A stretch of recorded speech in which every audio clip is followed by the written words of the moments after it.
and welcome to Inside Out, your audio adventure in the great outdoors. I'm Neil and I'm the manager of Countryside Mobility, a charity initiative in southwest England which aims to help people access beauty spots around the region who would otherwise find that difficult. This episode of Inside Out celebrates what for many are the pinnacle of landscapes, national parks. We hear about their appeal, the opportunities and challenges they face, and how making visits accessible is an increasing priority. We also visit the latest location to join Countryside Mobility's network of hire locations, Robinswood Hill in Gloucestershire, finding out how they're encouraging locals and visitors to return to the hill. So, put on your boots and join me for another episode of Inside Out.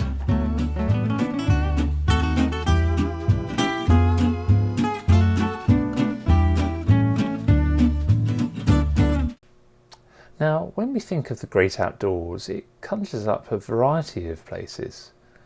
There are local places where we might go regularly, a park, local viewpoint, or even our garden. But there are also heavy hitters, iconic landscapes which we only visit occasionally. The UK's 15 national parks are certainly in the top tier of landscapes to enjoy for many people. This creates opportunities to explore and enjoy, but also pressures and debates about how to balance competing priorities and values. With their future direction being debated perhaps more than ever since their formation, we focus on two of the UK's national parks, considering their appeal and their approach to access for all. Later on, we'll visit perhaps the most popular national park in England, the Lake District, but we start at one of the least discovered, Exmoor, in an extended two-part interview. Later on, we'll hear about the balancing act facing living landscapes, but we start by familiarising ourselves with Exmoor.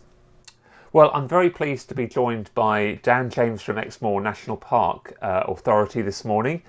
Dan, thank you for joining us.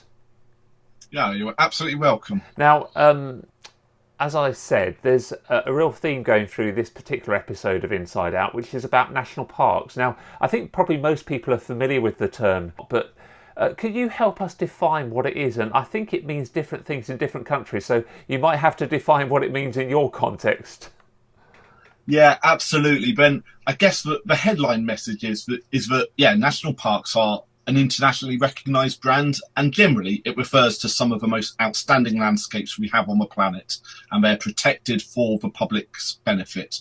Within England, our national parks are perhaps different to some others elsewhere in the world, in that they are not gated reserves and they're not all in public ownership. So most of Exmoor is privately owned, and we have about 10,000 people living within its boundary, and it covers 267 square miles. So it's not a huge area, but it's a relatively big area, and it's got 10,000 people within that boundary. And that is very different to, say, the American model of national parks, where it's very much a gated reserve. Nobody permanently lives in there and you come in and out. But effectively, we refer to them as living landscapes, and it's a place that's been protected for the benefit of a nation to come and visit, to be inspired, to come and recreate themselves, recreation, and to protect the biodiversity, the landscape and the cultural heritage of the area. Well, I'm certainly inspired every time I come to Exmoor. I mean, it's not that far from where I live, but it's a beautiful place. I think Exmoor, am I right in thinking it's one of the least visited of the national parks in the UK?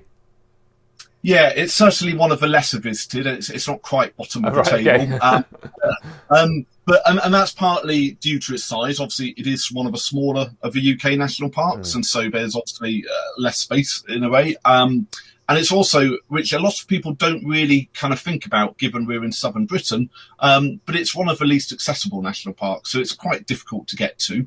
As a result, we have more people staying longer than other national parks. So, yeah, people who are perhaps a bit slower to discover Exmoor, but when they come, they fall in love and they come back time and time again. Well, I think with this summer coming up and the number of people that are taking a staycation, I think we're all looking for somewhere where there might be not quite so many people. But for those who aren't familiar with Exmoor, and in particularly for some of the listeners to the podcast from different countries, could you just describe, a bit more specifically whereabouts Exmoor is and what makes it such a special place?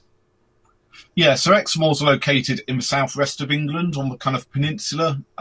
It borders or straddles the borders really of Devon and Somerset, and is located on the kind of north coast of the peninsula. And so, in terms of the characteristics of Exmoor, what really defines it is this interplay between the rolling moorlands, which is kind of heather moorland. It's cited to be the inspiration to the hymn All Things Bright and Beautiful, where it talks about, the purple-headed mountains. So if you come in August, that's one of the great characteristics. But you've got these rolling moorlands, quite wild in places, quite genteel in other places. But then they kind of descend into a sea. And the coast is to me, it's probably my favourite part of Exmoor. It's a very wild and rugged coast. It's a pretty remote and inaccessible coast. And so to walk along the coast path is a fantastic experience. Also quite tiring in places. Yes, Ben, I think, Exmoor isn't particularly high compared to some of our other upland areas. But you're looking at 500-600 metres above sea level at its highest point. But in fact, the undulation is immense. And so, a good walk on Exmoor is equivalent to kind of the same kind of height gain you might have, say, climbing Snowdon or something like that in North Wales. Yeah, it's very easy to get caught out in terms of you can look on a map and think, oh, that's a quite short distance, but you think it won't take very long. And in reality, it could take a lot longer. But it's certainly very beautiful. It is, and I think it's that diversity that makes Exmoor so special. And in only a small, the whole of a national park is not that big on a global scale. So it will take you maybe kind of 45 minutes to an hour to drive kind of north to south across the park, and just over an hour to drive east to west. And so within that time, though, you would come across an absolute myriad and mosaic, really, of landscapes. And, I've mentioned the heather moorlands, but we've got very gentle kind of wooded valleys. We've got fantastic ancient woodlands. We've got the coast, as we've already talked about, and even the coast is quite diverse. Some of it, you've got places like the Valley of the Rocks where it's really rugged, and we've got the highest sea cliffs in the country, or certainly in mainland UK, and so that's a spectacular thing. But then you get further down the coast to places like Porlock, where we've got this vale where it's salt marsh and it's flat, and it's a very different landscape, equally inspiring, but just very diverse. And I think for me, that is, it's an overused cliche to talk about areas being diverse, but it is true of Exmoor that even within 10 minutes of driving, or even 10 minutes of walking, to be honest, you can go from one extreme to another, really. Fantastic.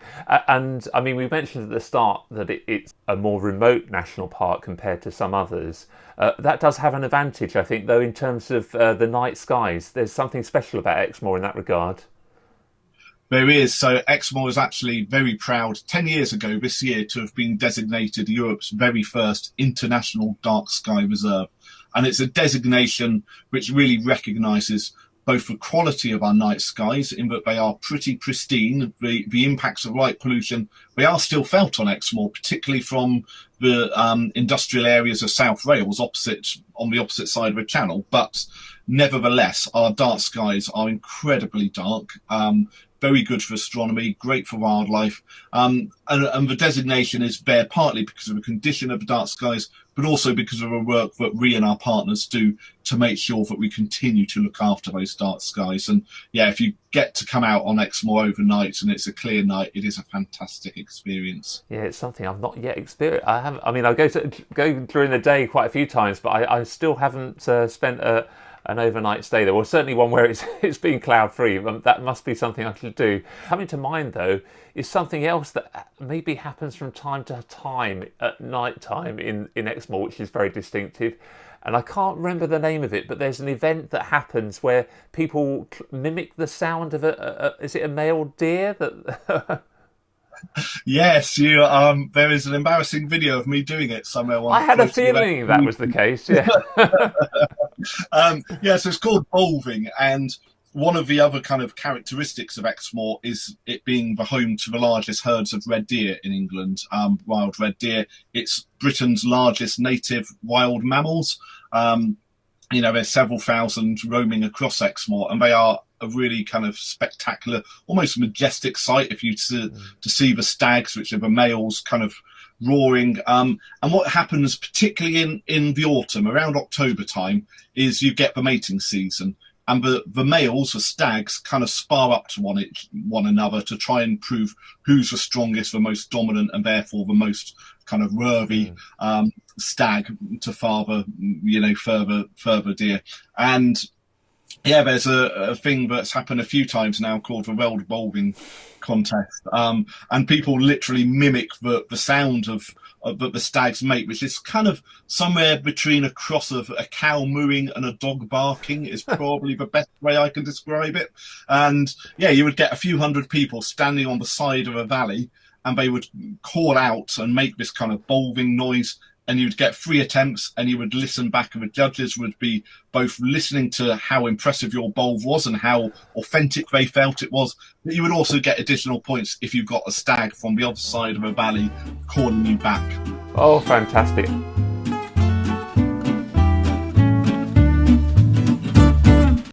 Now, from the least visited national park to one of the most popular, the Lake District is one of the most beautiful destinations in the country for walking, with its combination of fells and lakes. But the terrain can often be challenging and a barrier. Lake District Mobility are dedicated to improving that, and I'm very pleased to be joined by a good friend of mine and the founder of Lake District Mobility, Julia Walker. Thank you very much, Julia, for coming on. Privileged to be with you, Neil. Well, it's good to be in touch again because we do work very closely. We'll come on to that in a moment, but I guess, well, let's start at the beginning. What's the origins of Lake District Mobility? How did it come about, and what's your story? My story is that I broke my pelvis and I ended up in a wheelchair and a mobility scooter. And once getting that perspective, I understood that close ones, family and friends, had the same difficulty of not being able to get in the outdoors, and being left in the cafe, or most of the time being left at home, and the emotional torment that it is for the family to leave, and not to have them as part of the memories. So that was what started it. And was there one particular relative of yours that also gave you some inspiration? Definitely. I lost both of my granddads when I was very young, like below one. And when I married my husband, Murray, I gained a granddad. He's called Wookie. His real name's Frank Walker. And he's the granddad I never had. And I absolutely adore him to bits. And he is, there's no mountain in the lakes or anywhere that's not been climbed, walked, run by him. And it just made me realize, why can't he be there, see everything that he's seen before and remember all the memories. So yeah, definitely. And what does the Lake District mean to you? You live there. How does that play a part? Well, I grew up in a very outdoorsy family, and so did my husband. So we were destined to have a very outdoorsy family, and want to take our children biking and walking and climbing. So we obviously gravitated to living towards this place where my husband comes from. And so that was the impotence to want to be in the outdoors. And then, of course, I broke my pelvis. And then this was the dilemma that I wanted to be able to solve for not just myself, definitely for Wookie, but for as many people as possible. Fantastic. And that's gradually come to fruition over the last few years. And having been involved with it partly myself, I know it's a very long story, but if you were to sort of, in a nutshell, attempt to sort of summarise how you went from kind of having that original idea through to where you are now, what happened? As brief as I can, it would be a very good friend. She heard my idea, and I said the question to her, why not? And she said, well, why not? Why don't you find out why not? And she very gradually, bit by bit, showed me how to discover, do research, find out in different other parts of the country what they were doing, what would be the best. And that's how I came across Countryside Mobility and decided that it was the most practical, safest, wide-spreading way of getting people out in the outdoors. And so that's why I called you. So obviously that's very short, but obviously it took many years. And gaining trustees and getting the support from people that are around you and that they know the landscape of charities and stuff around Cumbria has been, in fact, I couldn't have done it without them, but I definitely couldn't have done it without you. That's very kind. Well, we were very grateful to help.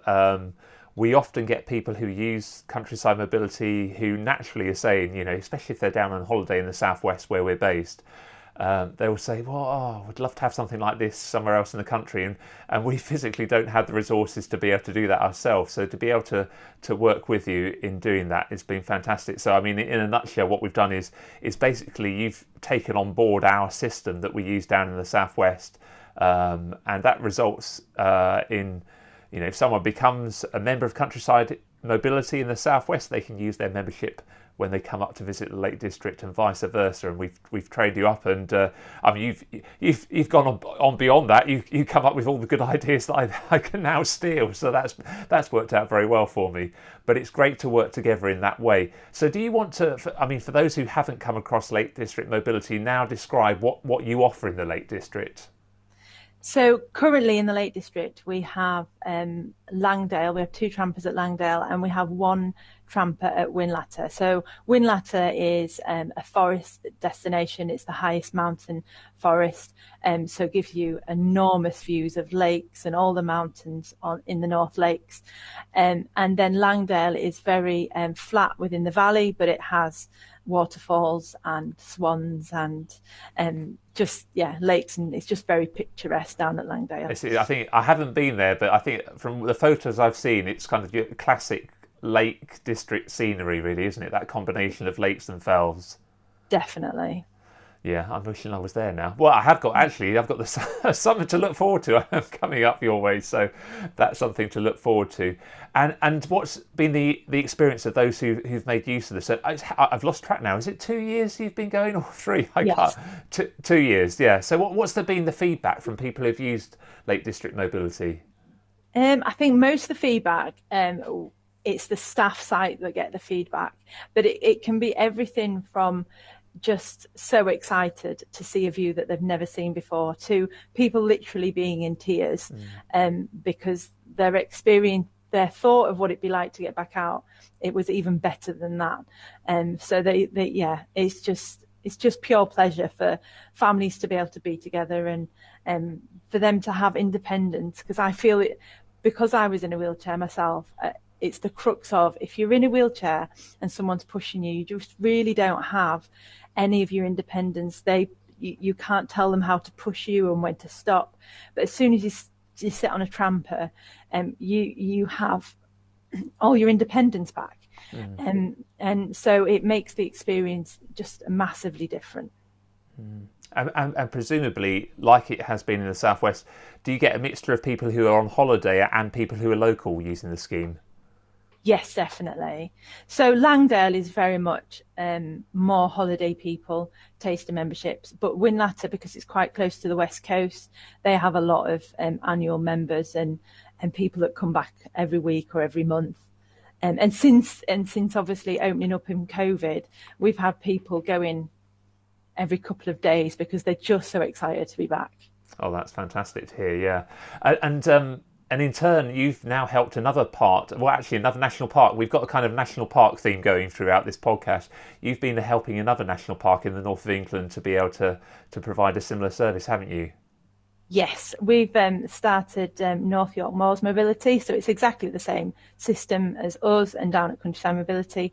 And we have 2 sites up and running there, Sutton Bank and Ravenscar, and we've got a few more that we're investigating at the moment with the help of the National Park there. And just really excited that they're behind accessibility for all. Yeah, that's been really encouraging, hasn't it? And again, real contrast in terms of the type of sites there. Ravenscar, right on the coastline, the lovely North Yorkshire coastline with fantastic views there, going along a railway track, and Sutton Bank. I think someone once described it as one of the best views in the country in terms of you look out across I think there's the Vale of York, across all the way to the Yorkshire Dales. Oh, it's absolutely fantastic. I'm a bit biased though, because I used to live there when I was little, so I do have a bit of bias there. But I think are you from Yorkshire originally? Yeah, so Sutton Bank was really close to me. I come from York. Yeah, so we both got a bias there, but there are so many beautiful places in the country, so it's lovely to be able to open up the access. I guess that Definitely. brings me on to kind of a wider theme, really, in terms of thinking about the lakes as a very popular destination and Cumbria in general. What is accessibility like? Do you feel it's something that's improving? Are people becoming more aware of how important that is? Yes, massively. I think when I started Lake District Mobility, I didn't realise, I just thought that I would be doing putting trampers in higher sites. And to me, that's an amazing thing to be able to do. But also, I think Cumbria was thirsty to know more and understand more. So the more that I networked with people and the more that I went and did talks, the more the big organisations wanted to get involved. So just before COVID hit, we did an accessibility conference with the Cumbria Tourism and the National Park and the National Trust. And it started a group off that now we've got strategies in place to be able to make the Lake District and Cumbria more accessible when it comes from hotels to paths to just every aspect of welcoming people and making them feel that they are as valued as everybody else. That's fantastic. It's so important. You're really spot on in terms of, that's one of the things that I've really appreciated more as I've been involved with countryside mobility. It's one thing, countryside mobility, Lake District mobility, it's providing a great service, but it's just one part of the jigsaw. When you think about the whole holiday experience or, local recreation experience for people who live in the area, that's just one element of it. And if you're going to provide access, it has to be across the board, the whole experience. And so that's why it's so important to get others involved. And I'm really pleased that you've got people in Cumbria who really wanting to join you in making those improvements. That's fantastic. I mean, in terms of your future hopes, you've been going for a couple of years now. Obviously, it's not been the easiest 2 years. So really pleased that hopefully you've weathered the storm now. What are your hopes going forward for the future? Our hopes are, well, in a short term, we're opening Grisdale up, and there's a few more sites that we're close to announcing. And I suppose in the longer term, it's always been my longer term goal that just like shop mobility, that Lake District mobility and countryside mobility, and all of them will just end up being linked up, and that people can just expect to go onto our website and find somewhere near to where they're going on holiday, and it'd be just as easy for them to get outdoors as everybody else. That's fantastic. Yeah, that sounds really good. Just you mentioned Grisdale there. Do you want to say a little bit more about what that location is like? What's the offer there? So it is another forest, but it's very different because it's not on a mountain. But it does have some cracking views, and it's just more wilderness. So they're going to have a shorter route and a longer route. The visitor centre is fantastic, and it just feels like you're getting out a bit more in the wilderness. So it's a bit more exciting in that aspect. Fantastic. Is there a time scale in terms of when you think that might be up and running? Hopefully by the summer holidays. Oh wow, that would be fantastic. Well, I presume if people want to find out about that and the other locations you've mentioned, we'll put a link to your website in the description. LakeDistrictMobility.org, I think, is the website. We'll put a Yeah. link there. So people can find out more and hopefully get the chance to visit these places. I mean, whether you're going to be using a tramper or not, they're all beautiful locations to go and visit. So do take the opportunity. The final thing, Julia, I mean, you've talked about how you have a real passion for the outdoors, and you have a multitude of beautiful places on your doorstep. So you may well name a local one, but I've started making a regular part of this podcast, asking all, I guess, what's your favourite outdoor place in the country? And it's probably, for all of the people I speak to, it's difficult to narrow it down, but I wonder for you, is there a special place either in the lakes or further afield that is particularly special to you? Yes, there is. Because ever since I had my pelvis fused, I've been getting better and better. And actually, from where I live now, I can actually bike all the way to Crummock and go for a swim by myself. So yes, it definitely has to be Crummock because I'm so thankful to be able to get there by myself now. Fantastic. Whereabouts is Crummock for those who are not familiar in the local area? It's on the way to Buttermere. So it's between Cockermouth and Buttermere. Oh, it sounds beautiful. Right, another place to put on my list of places to visit. Well, thank you ever so much for your time, Julie. It's been really encouraging to hear what's happening in the Lake District. We really enjoy working together with you. You know, like we said, it's about trying to spread this availability across the country as much as possible, and also to provide, improvements across the board in terms of accessibility, so visitors and locals can enjoy the beautiful places that we have.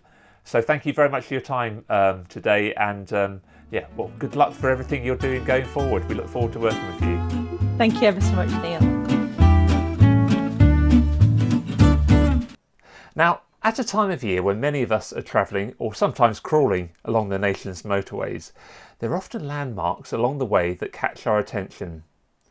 If you've been going down the M5 heading for the southwest, you'll have probably spotted a prominent hill on the right-hand side as you pass Gloucester, just before you come to the now legendary Gloucester Services. It's the one with the artificial ski slope. Robinswood Hill, standing alone, is a key part of the Gloucester landscape, and there's a new initiative that's encouraging people to return to the hill. To tell us all about it, I'm joined by Jenny Griffiths, who's managing the project. Thank you for joining us, Jenny. You're welcome, it's a pleasure. Now, for those of us who've maybe only just seen Robinswood Hill from the motorway, or maybe not at all, can you give us a better understanding of the hill? What's the appeal? Well, there's lots of different things, really. I'm new to discovering it this year since starting this role, and the more time I spend there, the more I talk to different people and hear all the different things that they like about it. I think one of the things that really sells it is it's a nature reserve that's on the edge of town, so people can walk there from home, they can get the bus there, it's very accessible. And it's got some great views from even, part way up, you don't have to go right to the top. So it's a 100-hectare country park. It's on the southeast side of Gloucester. The top is about almost 200 metres above sea level. And on a clear day, you can see views across the Severn Vale to the Forest of Dean and the Cotswolds. You can spot the Malverns and the Black Mountains from the top. We've got wildflower meadows, woodland, wildlife. We've got some waymarked trails, a play area, a brand new cafe with indoor space. We've got some timber sculptures, good car parking, and got a bit of everything. Yes, you're selling it very well. Well, I've been for. Yeah, I mean, I was one of those people who for years had just driven along past it on the motorway, and through our connection on this project, I've now come to discover the hill, and its views are as spectacular as you say. I think also there's a bit of history in terms of it was, I think at one stage, one of the main sources of water for the city of Gloucester.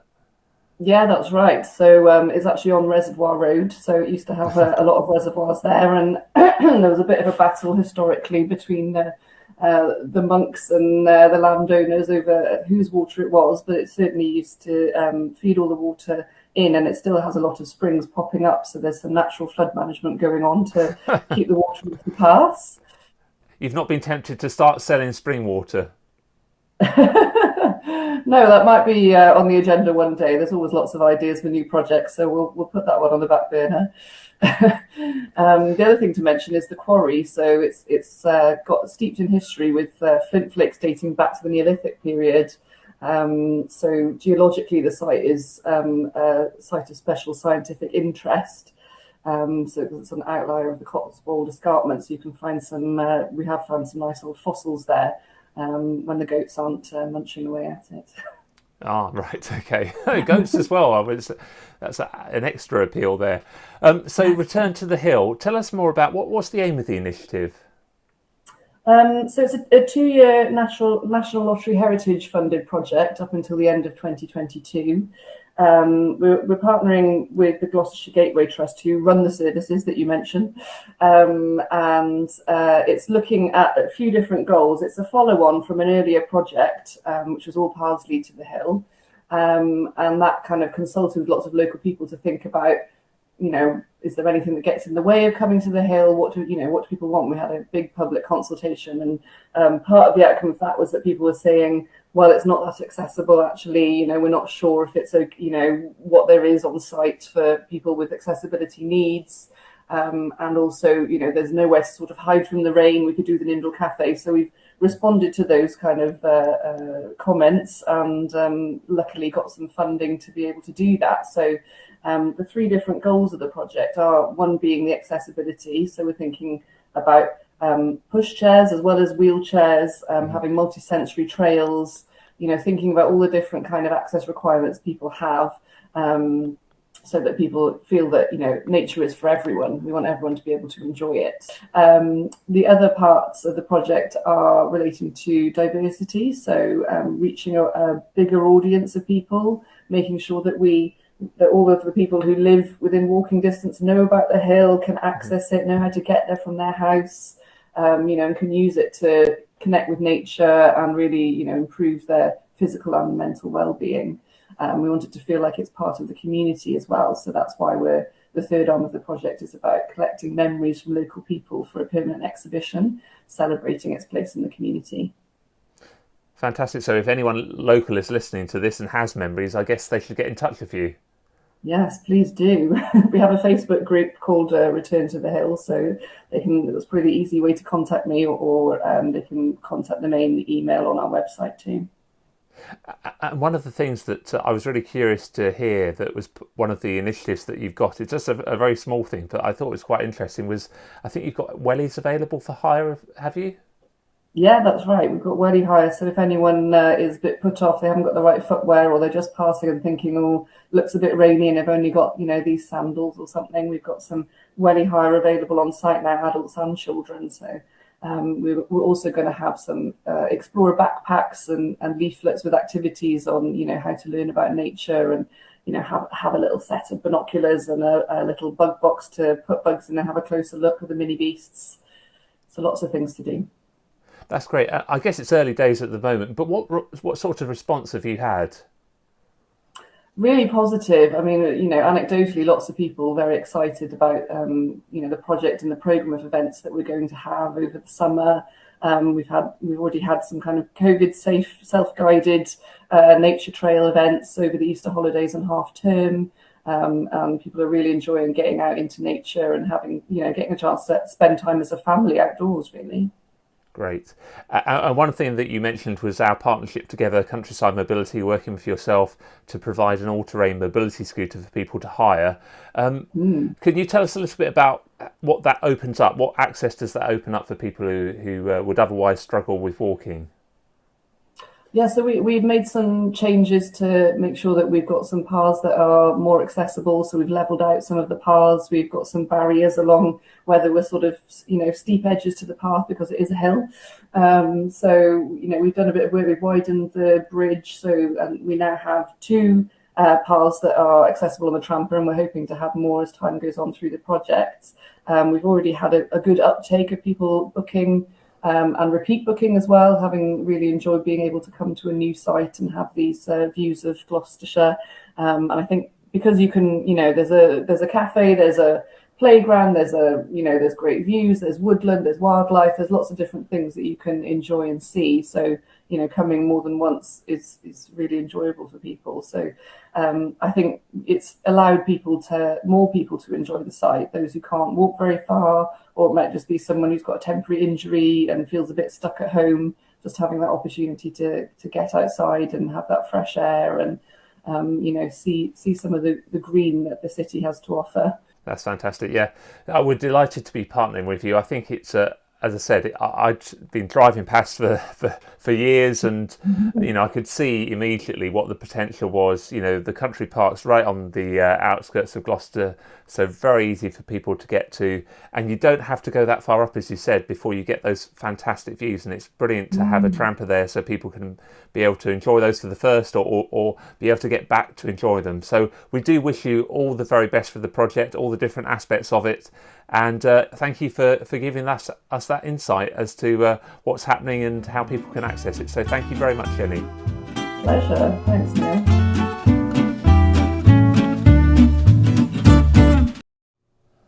We now return to Exmoor. Moving on from its inspiration for hymn writers and the world of bolving, I discussed with Dan the pressing issues facing the national park and its work to make visits more accessible. Anyway, moving on from that, Dan, other than your clear passion for Exmoor and for bolving, what else? What's your actual role within the national park?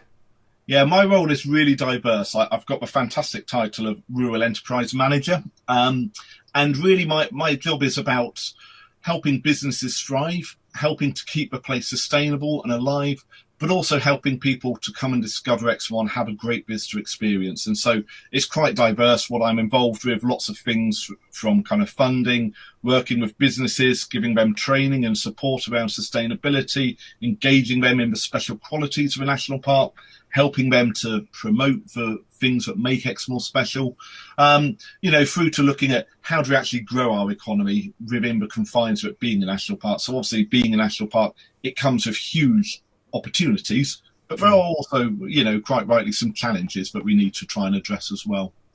And what are some of those challenges that the economy in Exmoor is facing?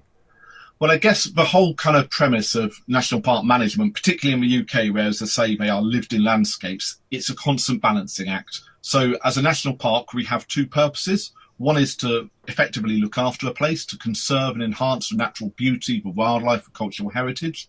And that's one statutory purpose. The other is to promote the opportunities for the public to understand and enjoy the special qualities of the area. Now, the two potentially can conflict with each other. If you're inviting people to come here, they can have an impact. So a lot of our work is really around balancing, and that's our biggest challenge. And there's lots of different balancing acts. There's balancing those two different kind of purposes. There's balancing the needs of local communities versus those who are visiting the area.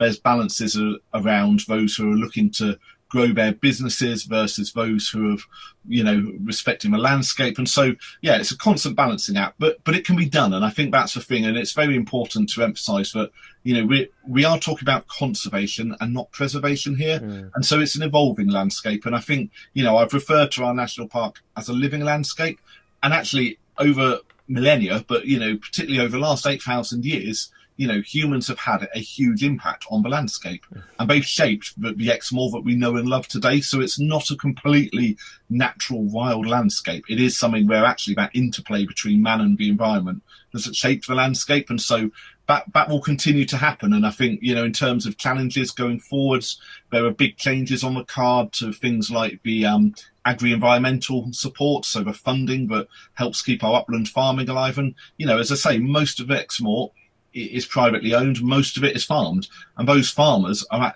absolutely crucial to managing the landscape and to crafting it almost into the place that we know and love. So there's some big challenges, but many opportunities as well. I guess one way in which people's awareness of enjoyment of the national parks has changed is the need to be inclusive and to make the national parks accessible. And that's something that Exmoor National Park has supported. Why is accessibility an important thing for the national park? And can you give a few examples of what you've been doing? Yeah, but as I say, ultimately, national parks have been, they were first created in this country coming out of the Second World War, and it was a response to the war effort, and it was almost a thank you to the people that had fought for our green and pleasant land. And it was saying, particularly to those in urban areas, we're setting aside these special landscapes so you've got the opportunity to come out and recreate yourselves, recreation. And so, on that basis, everybody across the country pays for national parks. They're nationally funded. So somebody in London pays for our work as much as somebody living maybe in the centre of Exmoor does. And so it's really important that we are available to everybody, whatever their kind of circumstances, whatever their walk of life. For us, it is absolutely crucial that we welcome anybody and everybody to our national parks. In terms of accessibility, as you've mentioned, we've worked with you guys at the Countryside Mobility Project for many years now. And, I can't remember how long ago it was that we first kind of funded some of the trials and getting some tramper mobility buggies and scooters out across the park. And there's 3 or 4 locations now where you can pick up the trampers and get out there if you need them to help you access the environment. We've also, on our website, we use a photo trails app, which if people haven't come across that before, it's a really great tool where we will go out and effectively take lots and lots of photos of some of our more accessible trails so that users can decide for themselves whether that is suitable for them or not. Because, and you're more of an expert in this than I am, Neil, but, obviously, when we talk about accessibility, everybody has slightly different needs, everybody has slightly different challenges and opportunities. And so the photo trails allows people to really get a feel for the area before they go there and decide if that's for them. It's not a blanket kind of rule of saying that route is suitable for everybody, that route is only suitable for these people. There's lots of blurred lines. Different people have got different needs and requirements. So yeah, go onto our website and we've got a whole load of kind of more accessible trails, and the photo trails is a great opportunity for people to, just get a bit of a flavour before they come out here as to what might be suitable for them. Yeah, that's a really useful tool, and we'll put a link in the description for this podcast so people can follow that one up. I guess related to that, and it follows on quite neatly, is one of your latest initiatives. Is it Exmoor Explorers? Yeah, so Exmoor Explorers is a new project that we just launched a month or so ago, and a lot of research shows that people don't really know how to explore the countryside. So again, they might arrive at Exmoor, they've perhaps heard it's a great place to visit, but if they haven't been here before, they're not always sure where should they go, what should they do. And a lot of research shows that many people never stray more than a few hundred metres from their cars. And so we were really keen to try and give people the opportunity to grow their confidence. And particularly last year, you mentioned, as a result of COVID, once the lockdown was lifted last summer, we were inundated with people. It was one of the busiest summers any of us can remember on Exmoor. We think probably up 30% on most other years. And interestingly, a lot of those people were people who'd never been to Exmoor before. A lot of them probably hadn't even really experienced the countryside in great depth before. And so the Explorers are a way of just saying, here are 10 short walks. They're all very easily accessible. They range from kind of, a mile up to a few miles. So, the longest one probably would take you 2.5 hours. So very accessible to lots of people. And you don't need to have all the kit. You don't need to have great map reading abilities. They are very simple routes that you can follow. And again, we've done some video guides online to help people kind of get a feel for them before they come. And partly it's about spreading people out. So it's about saying, if you've come to Exmoor for a weekend, here are some great routes to do. Some of them are very popular routes already. Others are perhaps, those hidden gems again. They're those areas that are perhaps less well known, but still equally exciting. And so, yeah, it's a great initiative, really. And it's very simple. I think that's the thing. There's no rocket science to it, but you can pick up the guides and you can just follow them. There's digital mapping available as well. So if you want to use the OS map, the Ordnance Survey app on your phone, you can do that for free and just follow those routes. Oh, that sounds perfect. And I'll definitely have a look out for them. I've seen one or two of the videos and I was certainly inspired to think, we must go and try some of those out. So again, we'll provide the link so people can have a look at those. And hopefully if they've seen, even if it's not this year, it would be well worth looking out for those when they come to visit. Well, Dan, time is against us, but I guess I'm asking every one of our guests now what their personal favourite outdoor place is. So for you, what's your particular favourite, either in Exmoor or elsewhere in the UK? Yeah, that is a really tricky one, and I'm going to cheat and have two. Go on then. I can't decide. But yeah, I have to say Exmoor. That's not just for professional me. That's me personally speaking. I live on the edge of Exmoor, and I absolutely love it. And I know last year when we came out of lockdown, just being able to get out and explore a bit more was such a relief and just brought such a smile to my face. And even this week I was travelling about Exmoor for a few meetings and it was fantastic weather. And I just stopped in a couple of laybys and took a few photos. And again, it just really struck home just how beautiful and wonderful this place is, because it is so diverse and it's so easy to kind of get about it because of its kind of scale, which is what I love. I guess my other favourite place is probably Snowdonia, where I also had the privilege of working for several years when I first graduated. And it's a completely different landscape to Exmoor. Its scale is much bigger, much more kind of grandeur, rugged peaks, very much a mountainous area. And they both hold a really special place in my heart. I'm going to pin you down slightly though. Within Exmoor, is there somewhere that maybe people haven't come across that's a personal favourite of yours? Yeah, Ben, whether or not people have come across it, I think a lot of people who come across Exmoor may have come across this, but for me, my favourite place, or certainly my favourite walk on Exmoor, is actually a place called Heddon's Mouth, where we've got one of your trampers Yes. available. And my favourite walk is to start at Hunter's Inn and follow the old Victorian carriageway along up over the coast. And there's a nice circular walk. Then you can take the trampers up onto the carriageway. If you're able to walk as well, you can then return on the more kind of rugged coast path. And it is a fantastically wild kind of coastline there. The views are amazing, and to me that really is. I've never seen anywhere else like it in England. I've walked not all of it, but I've walked quite a lot of the Southwest Coast Path, and to me that really is the highlight. Yeah, it is a spectacular one. I've walked that particular route, and I know when we did a vote of what were the favourite places that we have trampers available for hire, that particular location came out in the top 3, which, given the different locations we've got around the southwest, is high praise, and I know it continues to be very popular. So that's definitely one to go to, and a very nice inn to come back to at the end of it. Absolutely, that always helps. Well, thank you very much for your time today, Dan. It's been really interesting to find out more about Exmoor. I will be singing the hymn as I go as I drive across the Heather Moorland next time. I hope more people over the years will discover that all the beauty that Exmoor has to offer. Fantastic. Thank you very much for the opportunity to talk to you. Thanks, Dan. Well, I hope you enjoyed this extended episode. Do visit our webpage, insideoutpod.com, where you'll find our entire back catalogue of episodes. Do have a listen to those. To find out more about our initiative Countryside Mobility, visit our website, countrysidemobility.org, or you can find us on Twitter and Facebook. Do get in touch on social media. We'd love to hear from you, particularly some of our overseas listeners. Well, that's all for now, but do join me again for our next episode. Until then, stay safe and keep exploring.